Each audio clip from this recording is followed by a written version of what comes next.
사사기 8장은 이제 세바와 살문나 기드온 그 두 미디안 두 왕들을 완전히 정발하는 장면입니다. 어제 본문에는 그 오렙과 스옙을 승리한 장면인데요. 오렙과 스옙 이 두 방백, 그리고 오늘은 이제 세바와 살문나 이 승리의 전투의 모습에서 아주 민망한 장면들이 나옵니다. 그러니까 공동체가 계속해서 분열이 돼요. 균열이 현상이 와요. 완전히 지금 승리하는 시간인데 오늘 1절에서 3절까지 보면 에브라임 지파가 승리의 공을 가지고 기드온과 다툽니다. 리더십 경쟁이 벌어져요. 그리고 이제 4절부터 보면 마지막에 이게 이제 기드온이 완전히 승리하고 그 땅에 40년 평강이 오는 시점인데 기드온에게서 이 혈기의 문제를 잘 다루지 못하는 모습이 나옵니다. 참 민망한 거예요. 이것이 승리의 시간이기 때문에 우리가 좀 일이 잘 됐을 때 그때가 위기라고 생각을 전혀 못합니다.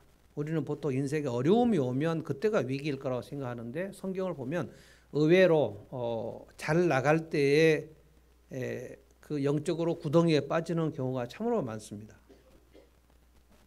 그리고 이제 오늘 8장에 이 기드온이 이 문제를 잘못 처신함으로 말미암아 9장은 정말 처참한 공동체의 균열, 붕괴.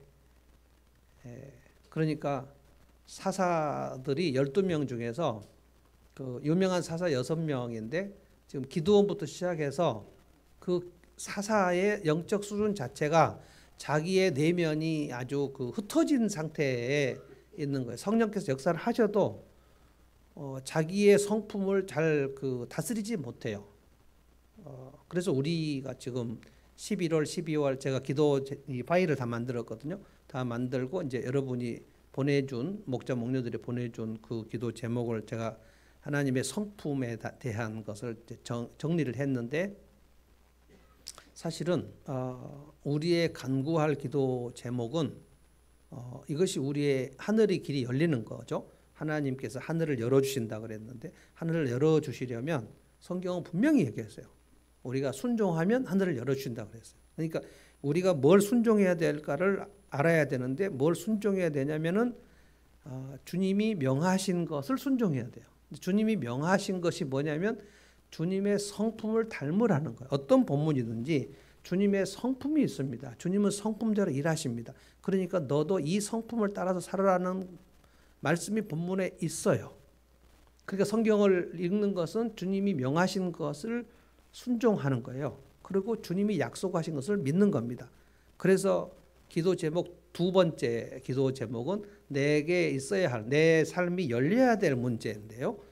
내 삶이 열리는 문제는 사실은 1번 기도 제목에 달려 있어요. 내가 순종하면 하나님은 내 삶을 열어주신다는 거예요. 비즈니스든 자식이든 무슨 공부든 가게든 하나님의 성품을 내 속에 장착하는 게 순종이거든요.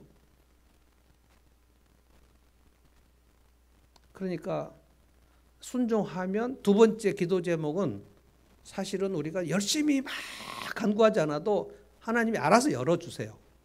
그러니까 첫 번째 기도 제목은 굉장히 중요한 겁니다. 근데 왜 우리가 하나님을 가까이 하고 말씀을 읽어야 되냐면 그게 목표가 아니에요.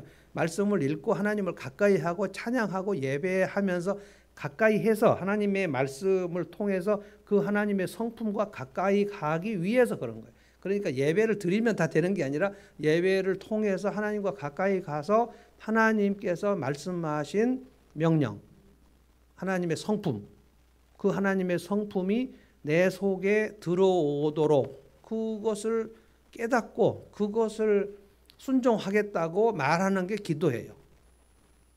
그래서 각각 사람들이 성품 내가 따라가야 내가 목표할 성품이 각각 다릅니다. 어떤 사람은 신실함이 목표고 어떤 사람은 신실함은 좋은데 너그러움이 목표고 어떤 사람은 게으르니까 부지런한 게 목표고 어떤 사람은 끈기가 없으니까 끈기가 목표고 그것이 하나님의 성품인 것을 알아야 돼요. 그 성품을 닮아가려고 애를 쓰는 게 신앙생활입니다.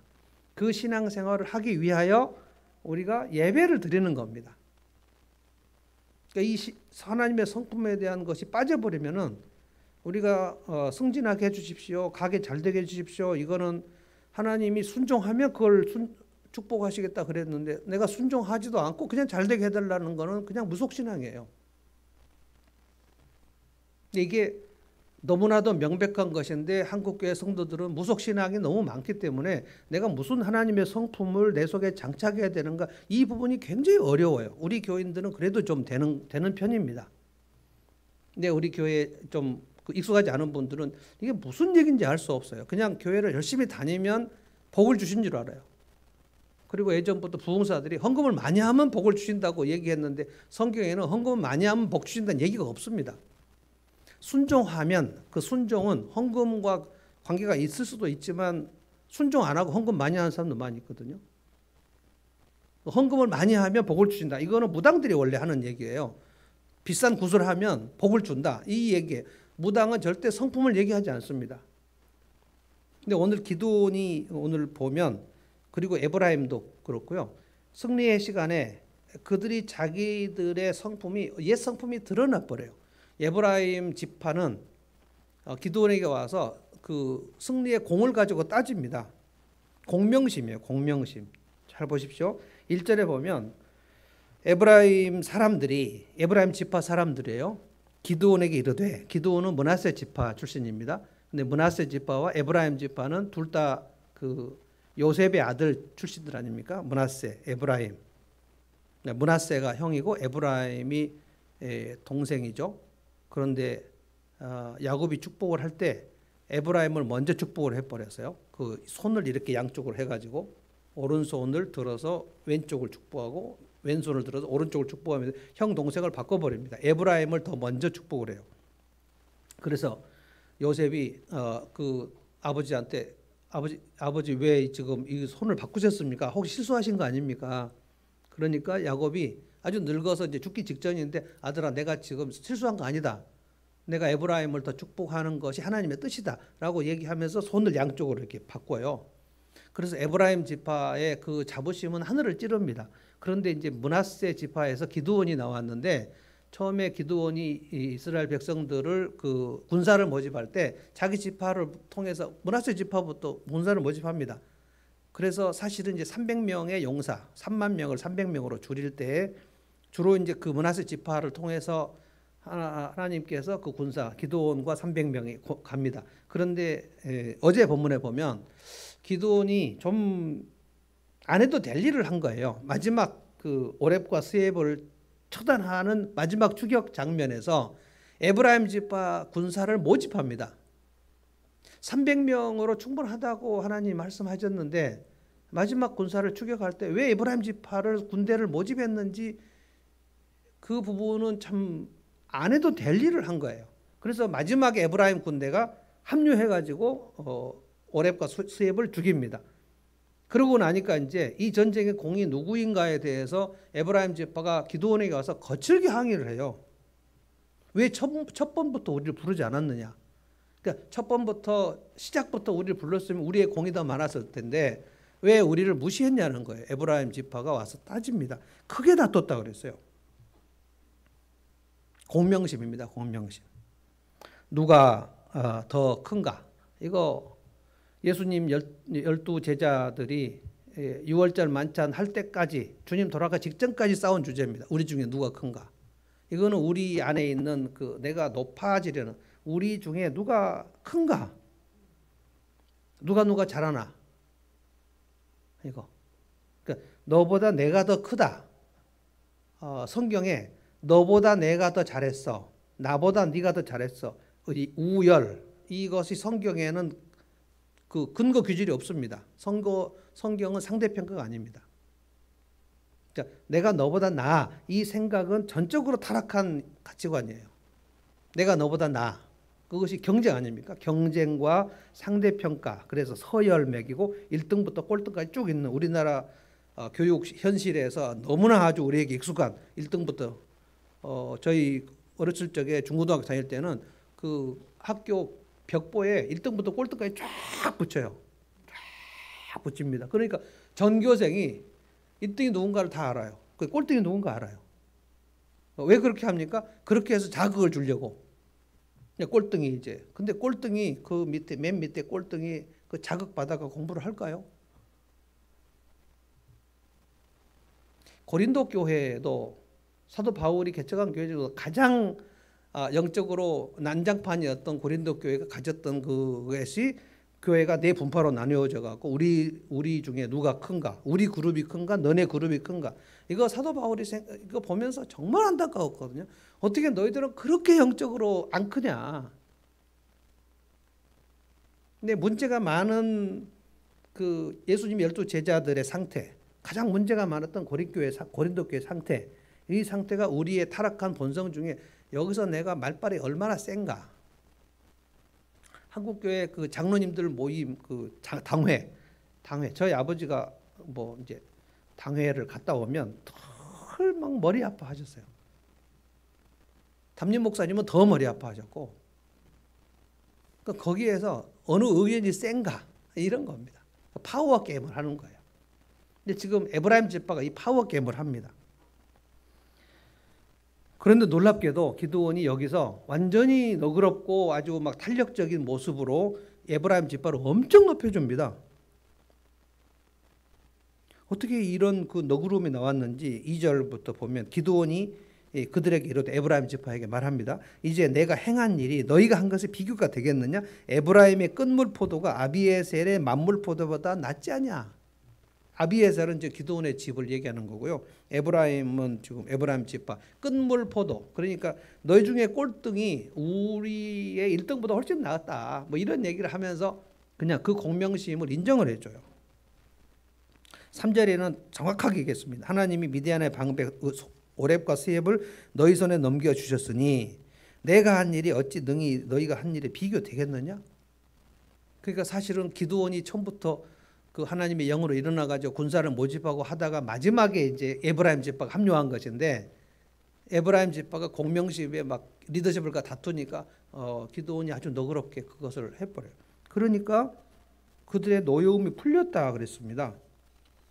그러니까 누가 영광을 취해야 되는가? 기드온은 이제 이건 알고 있었어요. 이 전쟁은 믿음의 전쟁이어서, 믿음의 전쟁은 뭡니까? 한 사람이 믿음으로 순종하면, 서두에도 말씀드렸지만 내가 믿음으로 순종하면 그것은 큰 일이나 작은 일이 중요하지 않습니다. 작은 일일수록 믿음이 더 중요하죠. 세상은 큰 일만 중요하게 생각하지만 하나님의 사람들은 이 작은 일, 이 허드렛 일도 아주 중요해요. 왜냐하면 순종을 할 때는 신실하게 하는 거는 큰 일 작은 일 따지는 게 아니잖아요. 내 지도자가 있으면 하고 없으면 안 하고 막 눈가림만 하고 이런 거는 신실함이 아니지 않습니까? 그래서 순종을 해요. 믿음으로 순종해요. 믿으면 순종하지 않을 수 없어요. 믿음이 좋은데 순종은 안 한다? 있을 수가 없어요. 그게 무속진앙입니다. 그 사람은 믿음은 참 좋은데 삶의 변화가 없어요. 이 말이 안 되는 얘기가 우리 한국교회 성도들에게 굉장히 익숙하죠. 진짜 믿음이 좋은데 그 권사님은 늘 거짓말하고, 믿음이 진짜 좋은 장로님인데 그가 회사 운영할 때는 되게 뇌물 많이 쓰고, 그럴 수가 없는 거예요, 성경은. 그러니까 성경적 신앙은 믿음과 순종은 같이 갑니다. 그래서 순종을 해요. 그러니까 갈렙이 순종을 해요. 온니엘이 순종을 해요. 한 사람이 믿음으로 일어나서 순종을 해요. 그럼 하나님께서 하나님의 군대를 보내셔서 그들의 앞길을 열어버려요. 이것이 하늘이 열린다는 것입니다. 그러니까 내가 믿음으로 순종한 것과 이 싸움에서 승리한 것과 내가 한 일이 너무나도 아무것도 아닌 것을 기드온은 지금 알고 있어요. 하나님이 전쟁에서 싸우시는 거거든요. 하나님의 군대가 나가 싸우시는 거예요.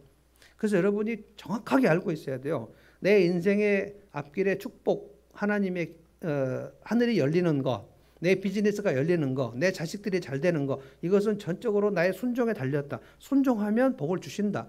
순종하면 승리하게 하신다. 그 이것이 믿음의 싸움이거든요. 그러니까 기드온은 내가 내 힘으로 싸워서 이 오렙과 스엡을 이긴 것이 아니다. 정확히 알고 있었어요. 왜냐하면 32,000명이 모였는데 하나님이 300명으로 100분의 1을 줄였잖아요. 그 숫자가 너무 많아서 너희가 숫자 많은 걸로 승리하면 우리의 힘으로 이겼다고 그렇게 자만할 것이다. 그러니까 3만 명 중에서 다 돌아가고 300명만 남아라. 그 300명을 고르는 기준도 뭐 물가에서 뭐 핥아 먹은 사람이 300명이고 무릎 꿇고 앉은 사람이 나머지인데 이거는 뭐 핥아 먹었기 때문에 믿음이다 이런 것이 아니라 그냥 하나님이 300명 고르려고 얘기하신 거예요. 그리고 나서 기드온에게 무기를 뭘 준비하라 했죠? 나팔, 횃불, 항아리. 그게 뭡니까 이게? 여리고 전투하고 똑같은 거예요. 그러니까 순종을 하라는 거예요. 그래서 일부러 칼, 창, 무기 같은 것을 갖고 있지 않고 나팔, 항아리, 횃불 그리고 나중에 외치라. 그러니까 하나님께서 그 기드온에게 주신 분명한 메시지는 뭐냐? 숫자로 너희들이 싸워서 이기는 거 아니다. 숫자 많고 적음 갖고 왜냐하면 하나님이 출정하시면 그가 300명이면 어떻고 30명이면 어떻습니까? 그리고 칼과 창과 무기를 가질 필요가 없는 것은 그냥 하나님이 항아리라고 그러면 항아리이고 하나님이 나팔이라고 하면 나팔인 거예요. 그러니까 왜 그렇습니까? 라고 따지지 않았어요. 그냥 나팔 불고 항아리 깨고 그리고 횃불 들고 그냥 나갔더니 그들이 자중질환을 했어요. 기드온은 그래서 알았습니다. 아, 이건 믿음의 싸움이구나. 그런데 에브라임이 뭐라 그랬어요? 우리가 나가가지고 지금 오렙과 스엡을 이겼는데 처음부터 우리가 나갔으면 우리가 훨씬 더 위대한 지파인 것을 알려주지 않겠느냐라고 얘기한 거예요. 그런데 이것을 그냥 그 에브라임 지파를 그냥 아주 높여주면서 문제를 해결했습니다. 날카롭게 기드온에게 공격을 하고 비난하는 것을 기드온이 아주 그냥 잘 풀어넘겨요. 놀라운 일입니다. 그런데 이제 4절부터 마지막 절까지는 이거는 기드온이 완전히 실패해 버립니다. 아주 이제 그 피곤한 상태에서 하루 종일 이제 추격을 했으니까 그리고 이제 세바와 살문나 마지막 두 왕을 쫓아가는데 이 패잔병들이 도망가는데 기드온은 이제 마지막으로 끝까지 쫓아가서 세바와 살문나를 사로잡아야 되겠다. 그런데 지금 우리 병사들이 너무나 지치고 지금 피곤한 상태니까 요단강을 건넜습니다. 요단강이 동편 서편 있잖아요. 건넜어요. 세바와 살문나가 요단강을 건넜기 때문에 이제 기드온의 군사를 또 요단강을 건넜습니다. 요단강 건너면 요단강 동편에 갓지파가 있습니다. 르우벤 지파, 므낫세 반 지파, 갓지파 이렇게 있는데 므낫세 지파는 지금 기드온의 지파인데 갓지파가 있는데 여기에 숫곳 사람들, 브누엘 사람들이 있었는데 기드온이 이제 갓지파 사람들에게 얘기한 거예요. 즉 나는 미디안의 그 두 왕들을 끝까지 쫓아서 지금 사로잡아 올 테니까 이 지친 병사들에게 음식을 좀 나눠줬으면 좋겠다. 같은 동족 아니에요. 근데 숫곳 사람들이 거절합니다. 마치 그 다윗과 다윗의 부하들이 떠돌 때 나발이라는 그 부자한테 가서 음식을 좀 요청했는데 나발이 차갑게 거절하지 않습니까? 그래서 나발이 그때 다윗이 격분해 가지고 나발의 집을 다 진멸해 버리려고 씩씩거리면서 오는데 나발의 아내 아비가일이 가서 당신이 이제 앞으로 하나님의 큰 사람이 될 텐데 여기서 피 흘리고 그래서 오점을 남기지 말아 달라고 아비가일이 차분하게 그 노여움을 달래거든요. 다윗이 그렇게 격분한 적은 그때밖에 없습니다. 근데 오늘 기드온이 이 숫곳 사람들이 자기 병사들에게 음식 좀 달라는 것을 차갑게 거절하면서 기드온 네가 세바와 살문나를 끝까지 사로잡는다는 거 그거 알 수 없다. 그러니까 기드온이 이제까지 하나님의 사람이었던 것을 인정을 안 해준 거예요. 그런데 기드온이 여기서 격분합니다. 엄청나게 격분해요. 7절 제가 읽어볼게요. 기드온이 이르되 그러면 여호와께서 세바와 살문나를 내 손에 넘겨준 후에 그러니까 다 이기고 나서 돌아오면 내가 너희들 다 죽여버리겠다는 거예요. 들가시와 찔레로 너희 살을 찢으리라 하고 그 옆 동네에 가서 브누엘 사람들이 그럼 브누엘 사람들아 우리 병사들에게 음식을 좀 줘라. 그런데 브누엘 사람들도 또 거절을 합니다. 차갑게. 그래서 이걸 견딜 수 없어 해요. 그래서 브누엘 사람들에게 뭐라고 했습니까? 내가 평안히 돌아올 때 승리하고 돌아올 때 이 망대를 헐어버릴 것이다. 저는 왜 이 장면에서 에브라임 지파 사람들이 그렇게 기드온을 공격하고 공명심에 들떠가 누가 크냐 므낫세가 크냐 에브라임 지파가 크냐라고 얘기할 때 기드온이 이렇게 너그럽게 에브라임 지파를 띄워주면서 그들의 노여움을 다 풀고 공동체 화평을 이루었던 기드온이 왜 여기서 피곤하고 지치고 배고픈 상태에서 음식을 요청했는데 그 차갑게 거절당했을 때 그때 왜 이것을 참지 못했는가? 기드온은 이 정서적으로 탈진된 상태에다가 기드온은 본래 좀 열등감이 있습니다. 므낫세 지파 하나님께서 자기를 부르셨을 때 하나님 저는 절대 못합니다. 우리 지난주에 얘기했잖아요. 저는 므낫세 지파 중에서 우리 가문은 가장 작고 그리고 우리 집에서 가장 저는 어리고 못나고 저는 보잘것없어서 제가 하나님의 일을 어떻게 합니까? 그래서 모세가 하나님께 못한다고 얘기했던 것과 똑같이 자기 자존감이 정말 낮았어요. 그래서 하나님께서 격려하시고 설득해가지고 일으켜서 하나님의 일을 이루시는 일을 했습니다. 큰 승리를 이루었죠. 그럼에도 불구하고 그 본래에 자기가 갖고 있던 그 열등감, 내가 아무것도 아닌데 지금 나서서 지금 이 일을 하고 있는데 갑자기 숫곳 사람들, 이 갓지파 사람들이에요. 이 갓지파 사람들은 지난번에 드보라 때에도 그 드보라의 노래에서 생각했지 않습니까? 드보라의 노래에서 그 12지파 중에 참전하지 않은 지파들 얘기를 했지 않습니까? 근데 그 참전하지 않은 지파 5지파 중에 요단 동편 3지파가 있었는데 거기에 갓지파가 있었어요. 갓지파는 그래서 대단히 공동체에 참여하지 않는 그 아주 무관심하고 냉정한 지파였어요. 근데 그들이 기드온의 리더십을 인정하지 않고 어떻게 네가 세바와 살문다를 승리할 수 있다고 보장할 수 있겠느냐? 우리는 떡 한 덩이도 못 준다. 이렇게 차갑게 거절하니까 기드온이 여기서 모멸감을 느낀 거예요. 모멸감을. 다 죽여버리겠다는 거예요. 그러니까 정서적으로 탈진된 상태에서 모멸감을 느끼니까 자기가 안 그래도 좀 그 열등감을 가지고 있는 상태에서 정서적으로 탈진된 상태에서 힘들게 부탁한 음식을 거절당하니까 이걸 견딜 수 없어요. 그래서 격분합니다. 그래서 그냥 나중에 승리하고 돌아온 다음에 12절에는 미디안의 두 왕 세바와 살문나를 사로잡았지 않습니까?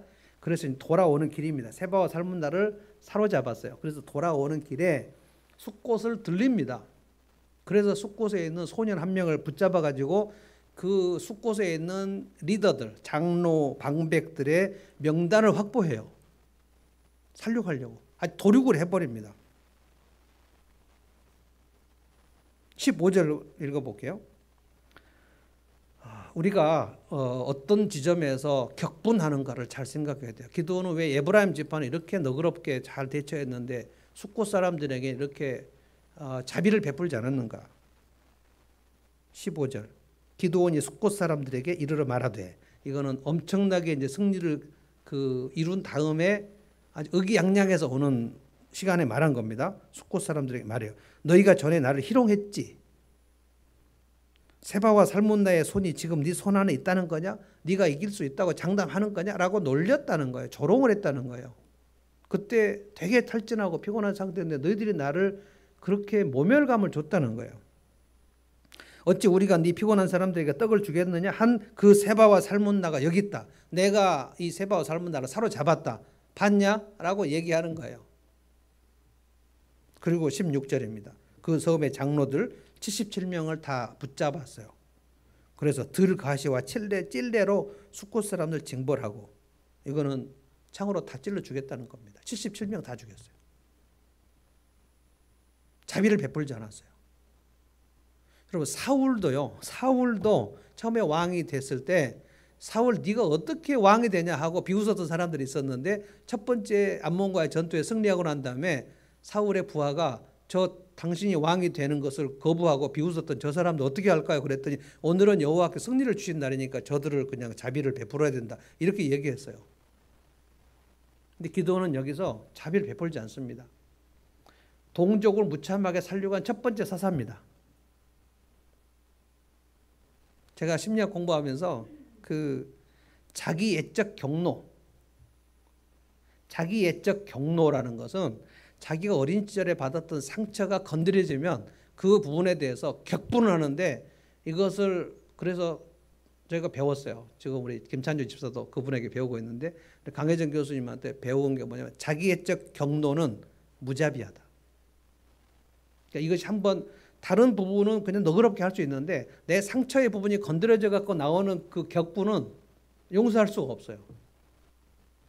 그래서 우리가 굉장히 흥분하게 되거나 아주 민감하게 된 감정적인 대처가 있을 때는 그 부분이 반드시 우리가 예전에 있었던 학대나 방치나 차별이나 그런 것들이 있습니다. 저는 그래서 음식점에 가가지고 제 순서보다 더 뒤에 온 사람들 음식을 주잖아요. 그러면 제 속에서 말할 수 없는 분노가 일어나요. 왜 내가 먼저 왔는데 저 사람 주지? 그래서 우리 박 선생님 기억나실 거예요. 우리 한번 양평인가 거기 가가지고 제가 막 화를 내면서 우리 애들도 다 있었는데 가자! 그래서 다 일어났어요. 막 박 권사님 우리 애들 아빠 여기 지금 조금 있으면 나오려고 안 돼 나가야 돼 막 그래서 나갔거든요. 그런데 그 옆 식당에 갔는데 훨씬 더 맛없는 식당에 가가지고 그래서 애들이 아주 분위기 쌓였고 아빠 눈치 보면서 먹으면서 거기가 더 맛있었는데 근데 지금 생각해 보면 내가 음식에 차별을 받으면 격분하는구나. 어렸을 적에 뭐 딸기, 계란 뭐 이런 거 그 차별 받은 거에 대한 그 격분이 나와 버리는 거예요. 불공정하다 뭐 이러면 막 저는 흥분합니다. 이것을 알아야 된다는 거예요. 내가 어느 지점에서 격분하는지 알아야 돼요. 기도원은 이거를 몰랐으면 내가 이놈들을 이 성읍 장로들이면 이스라엘의 다 지도자들입니다. 그 지도자 77명을 죽인다. 이거는 거의 사울과 도액 수준이잖아요. 사울이 다윗을 도왔던 제사장 아히멜렉 그 소식을 도액에게서 보고를 받고 그 아히멜렉의 동네 노비라는 동네에 군사를 풀어서 도액에게 칼을 주고 네가 가서 죽여라. 그래서 제사장 80명을 다 죽여버렸잖아요. 그러니까 아주 악한 왕 사울의 모습이 기드온에게서 다 나와버립니다. 그리고 나서 이제 내일 본문 보면 기드온이 말할 수 없이 타락을 합니다. 이스라엘 백성들이 40년 동안 평안한 생활을 가지고 있는데 기드온이 우리를 살려줬다 그래가지고 당신이 우리 왕이 되달라고 얘기하니까 나는 왕이 될 수 없다. 여호와가 왕이다. 그런데 한 가지 너희들에게 부탁하겠다. 너희들 그 금덩이 있으면 좀 가져와라. 나는 너희들 왕이 되지 않을 테니까 금덩어리를 가져와라. 그래서 이스라엘 백성들이 기드온이 너무 우리를 구원해 줘갖고 감사해가지고 금덩어리를 다 가져와요. 그래서 대제사장의 옷이 에봇을 금으로 만듭니다. 그래서 자기의 성에다 걸어놓습니다. 그래서 백성들이 거기서 경배하고 절했다 그랬어요. 우상 숭배의 진원지가 되어버립니다. 자기를 기념하는 거예요. 이 성품을 이 혈기를 다루지 못해요. 왜 그런가? 나를 무시했다는 거예요. 너희가 나를 무시했다는 거예요. 그 기드온은 다른 건 다 괜찮아요. 비난받아도 괜찮아요. 근데 무시를 받으면 이 보복심을 견딜 수 없어요. 이게 자기애적 경로입니다. 우리가 부부싸움을 격렬하게 할 때는 두 사람의 자기애적 경로가 거기서 폭발하는 겁니다. 그러니까 왜 이렇게 내가 격분하는지 이유를 알아야 돼요. 그거는 내 어린 시절에 이 부분의 상처가 건드려져서 그렇구나. 이 문제가 해결이 안 돼가지고 나중에 누굽니까? 기드온의 기드온은 그리고 아내들을 너무 많이 뒀어요. 완전히 왕처럼 행동합니다. 아내들을 너무 많이 둬갖고 그 많은 아내들에게서 나온 그 아들이 70명이에요. 그리고 또 첩을 둡니다. 사사가 첩을 두는 것이 처음 있는 일입니다. 첩을 두는데 첩의 아들의 이름을 아비멜렉이라고 했죠. 그 아들의 이름이 뭐냐면 그 아들은 그 이름이 아비멜렉, 나의 아버지는 왕이다. 그 아들이 나의 아버지는 왕이야. 그럼 누가 왕이에요? 기드온이 왕이죠. 근데 기드온이 자기 아들 이름을 그렇게 첩의 자식 이름을 아비멜렉이라고 써요. 근데 그 아비멜렉이 나중에 배다른 이 아들 70명을 살육을 해버립니다. 자, 이거 잘 보십시오. 기드온이 숲곳의 장로들, 자기를 희롱하고 무시했던 장로들 77명을 살육했어요. 그런데 기드온의 아들 첩의 자식 아비멜렉이 배다른 형제 기드온의 아들을 70명을 다 쳐 죽여요.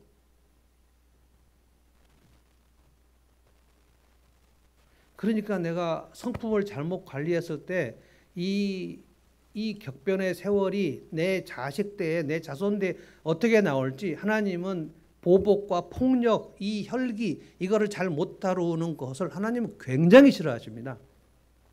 야곱의 12 아들 중에 시몬과 레위가 그 가나안 족속들을 할례 받으면 내 여동생하고 결혼하게 해주겠다 그러고 속여가지고 할례 받고 있는데 그 히위 족속을 다 칼로 다 도륙을 해버렸잖아요. 시몬과 레위입니다. 그래서 야곱이 시몬의 그 땅을 없애버립니다. 레위 지파, 시몬 지파는 땅이 없다. 나중에 레위 지파는 결국 땅이 없고 시몬 지파는 나중에 우리 사사시대 처음 나오잖아요. 유다 지파가 시몬에게 우리 같이 가서 땅을 취하자. 그래서 더부사리로 올라갑니다. 하나님의 축복이 아주 현저하게 감소돼 버려요. 폭력과 혈기를 쓰는 사람들은 하나님께서 이거는 불순종 중에서 하나님이 진짜 싫어하는 불순종이에요. 내 혈기를 다스리지 못해요. 근데 왜 그런가? 그 자기애적 경노가 일어나면 그거를 다스리지 못해요. 나는 어느 부분에서 격분하는 것을 알아야 돼요. 그리고 이것을 가지고 진짜 하나님 앞에 주님 나를 도와주십시오. 내가 이 부분에 대해서 나는 격분을 합니다. 주님 내게 너그러운 마음을 주십시오. 여러분 요셉과 다윗을 하나님 왜 그렇게 좋아하셨냐면 요셉은 형들에게 정말 말할 수 없는 그 수치심을 받았는데 하나님이 나를 치유하셨다고 해가지고 나중에 형들을 그냥 다 용서하지 않습니까? 형들은 나를 팔았지만 하나님이 나를 여기로 보내신 것으로 나는 믿는다라고 얘기하면서 형들의 자손들까지 내가 다 케어하겠다. 다윗은 왜 하나님이 그렇게 기뻐하십니까? 절대로 사울을 보복하지 않잖아요. 보복을 하고 혈기를 부리고 폭력을 쓰고 격분을 하는 그 하나님의 그 성품과 반대되는 성품을 가지고 있으면 하나님이 그거를 축복하실 수도 없고 하나님이 그걸 쓰실 수도 없어요. 근데 기드온은 이 부분에 대해서 완전히 실패합니다. 그리고 이 공동체가 기드온 이후에 말할 것 없이 공동체가 균열이 돼버립니다. 하나가 되지 않아요. 왜냐하면 자기 동족을 죽여버렸는데 자기 동족을 77명을 장로들을 죽여버렸어요. 어떻게 그 원한과 그 아픔을 어떻게 누가 치유합니까? 나중에 베냐민 지파 한 지파 11지파가 와서 베냐민 지파를 도륙을 해버리거든요. 남자를 씨를 말리려고 하다가 나중에 이러다가 베냐민 지파가 씨를 말리겠네 그렇게 해서 베냐민의 지파 남자들 몇 명을 장가 보내려고 또 실로에 가서 여자들 훔쳐와가지고 또 베냐민 지파하고 장가 보내고 막 엉망진창이에요. 이 일을 지금 기드온이 아주 기여를 합니다. 이렇게 엉망진창이 되는 일에 자기 애적 경로가 있었다는 거예요. 오늘 이 말씀을 읽어보면 내가 어떤 하나님의 성품을 가지고 주님 앞에 애를 써야 될 것인가? 나는 신실함을 통해서 주님의 영광을 드러내야 되겠다. 나는 왜 이렇게 신실하지 않은가? 왜 이렇게 게으른가? 제가 기도 제목 쭉 보니까 어떤 사람은 나는 이것을 맡겨진 일에 충실하지 못해서 게으른데 주님 내게 신실함을 주십시오 하는 그 기도 제목 냈는데 이 기도 제목 가지고 사실은 평생 해야 됩니다. 평생. 신실하지 않은 사람들은 주님의 신실함을 내 속에 장착하는 게 그게 순종이에요. 그게 되면 하나님이 하늘을 열어주시는 거고 그게 안 되면 하늘을 닫으신다 그랬어요. 순종하지 않으면 하늘을 닫으신다 그랬어요. 그러면 그 순종은 안 하고 하나님 내가 잘 되게 해주십시오. 우리 남편 잘 되게 해주세요. 우리 자식 잘 되게 해주세요. 나는 순종 안 하고. 그럼 하나님께서 내가 너는 하늘을 닫는다고 말했는데 네가 순종하지 않았는데 어떻게 하늘을 열어주냐. 그럼 그걸 깨달으면 하나님 제가 이 부분에 대해서 철저하게 순종하겠습니다. 신실하기 위하여 이 신실함을 위해 피를 흘리는 애를 쓰는 거죠. 하나님의 말씀을 깨닫고 주여 오늘도 신실하게 해주십시오. 충성하게 해주십시오. 그리고 믿을 만한 사람들에게 해주십시오. 저 같은 사람은 제가 차별을 받을 때 격분하지 않도록 주님 그 시간에 나를 도와주십시오. 너그럽게 해주십시오. 온유함을 주십시오. 몇십 년 동안 지금 이 기도를 하는 거예요. 그래서 제 생각에도 상당히 제가 너그러워졌어요. 하나님께서 계속해서 저를 압박도 하시고 연단도 하시고 깨닫게 하시고 그래서 제가 많이 너그러워진 것 같아요. 아직도 많이 부족합니다. 왜냐하면 그 부분이 늘 연약한 지점이에요. 누군가의 실수를 보면 저는 어떻게 하지? 마음이 막 답답한 거예요. 근데 이제는 주님 저를 다스려 주십시오. 제가 주님 앞에 얼마나 악한 짓을 많이 했는데 주님은 저를 오랫동안 참아주셨지 않습니까? 하나님의 은혜가 임해야 돼요. 그래서 주님의 성품으로 우리를 갈고 닦으면 우리의 길을 하나님께서 열어주실 수밖에 없어. 왜냐하면 이렇게 하나님의 성품을 장착하려고 정교원이 애를 쓰는 교회가 그렇게 많지 않습니다. 신앙생활이 주님의 성품을 닮아가는 것이라는 것도 모르는 사람들 엄청 많아요. 교회 열심히 다녀도. 우리가 요셉을 생각해보고 다윗을 생각해보면 이 사람들은 절대로 그 보복을 하지 않았어요. 왜 그랬습니까? 주님의 은혜가 있었단 말이에요. 주님의 치유가 있었단 말이에요. 근데 기드온은 여기서 완전히 실패하고 넘어져 버립니다. 그런데 한 가지 그 소망은 뭐냐면 이 기드온을 히브리서 11장에 믿음의 영웅의 명단에 넣어줬다는 거예요. 그래서 후하시다는 거예요. 하나님은 정말 후하십니다. 최고 점수, 최저 점수가 있으면 합산하지 않아요. 최고 점수 그것만 하나님이 그래 네가 이렇게 열심히 나를 좇았다라고 하고 그것으로 상 주신다 그랬어요. 그러나 이 땅에서 우리가 하나님의 성품을 닮아가려고 애를 쓰면 최고점이 얼마나 높아가겠습니까? 그러니까 순종하여 하나님 앞에 성품이 변화된 그것을 이 땅에서도 하늘을 열어주신다고 했고 그 순종한 그것을 가지고 마지막 날 상 주신다 그랬고 생명의 면류관을 씌워주신다 그랬어요. 그 순종하지 않는 사람은 믿음이 없는 사람이고 믿음이 없는데 하나님 앞에 상급을 받을 수가 없어요. 그러니까 교회를 대충 다니시면 안 됩니다. 뭐 우리 교회는 대충 다니는 사람도 별로 없지만 찬송하겠습니다.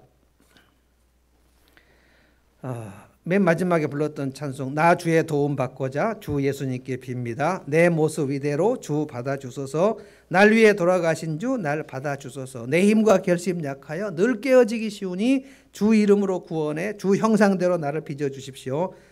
오늘 말씀에 가장 어울리는 찬송입니다. 한번 찬송하겠습니다.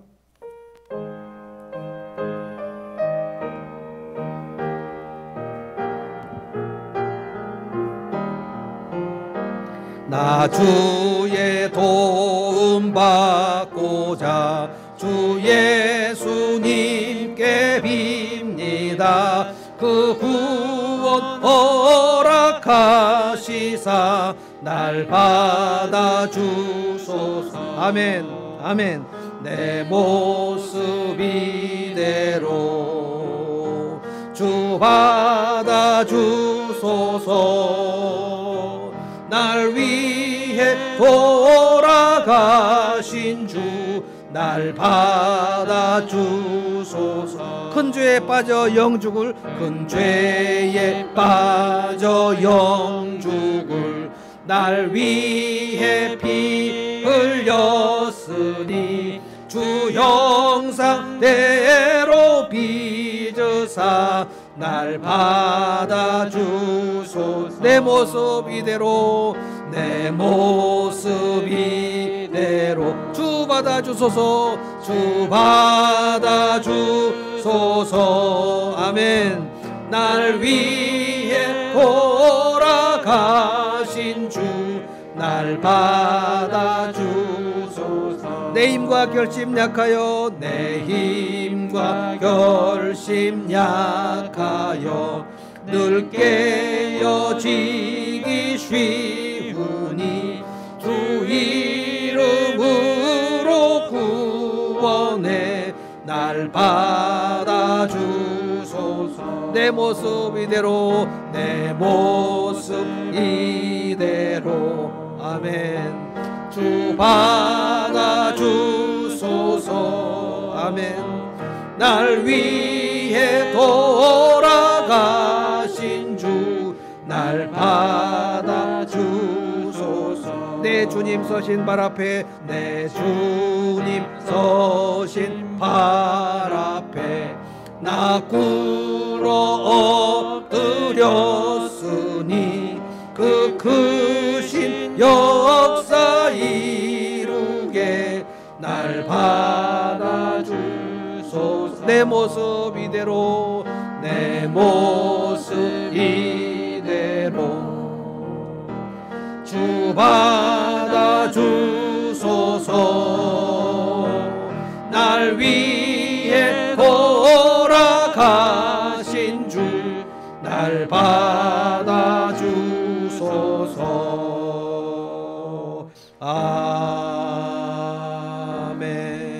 아멘. 기도하겠습니다. 하나님 감사합니다. 오늘 사사기 8장을 묵상하며 에브라임 지파의 그 공명심을 생각했습니다.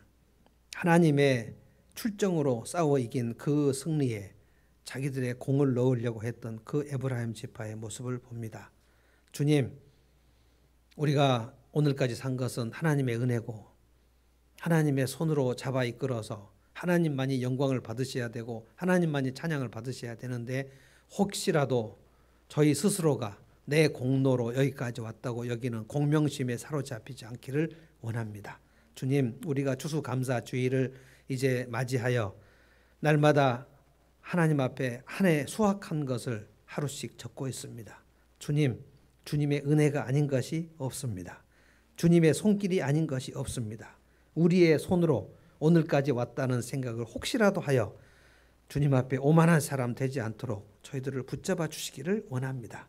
하나님 아버지, 오늘 기도원의 이 모멸감, 자기의 경로로 인하여 격분하여 자기를 조롱한 숫곳의 장로 77명을 칼로 도륙하는 이 처참한 장면을 봅니다. 하나님, 그렇게 보복한 기드온에게 그 자식들로 인하여 또 70명이 죽는 하나님께서 그를 심판하시는 모습을 봅니다. 하나님, 저희가 내 모습 이대로 주님이 받으셨음을 알고 이제는 주님의 형상을 닮아 주님의 성품을 가지고 날마다 씨름하며 나가기를 원합니다.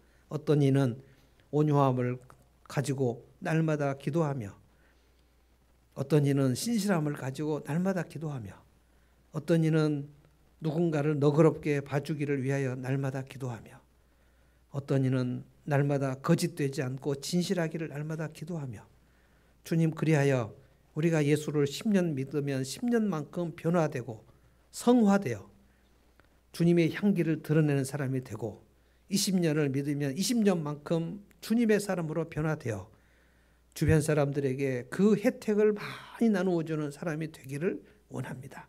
주님, 우리가 사는 날 동안 주님의 성품을 닮아 가기를 원합니다.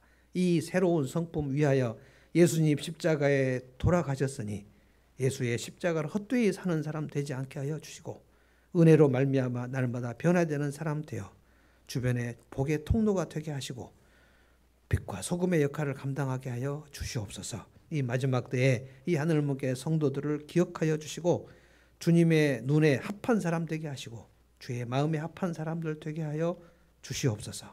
예수님의 이름으로 기도하옵나이다. 아멘. 이제는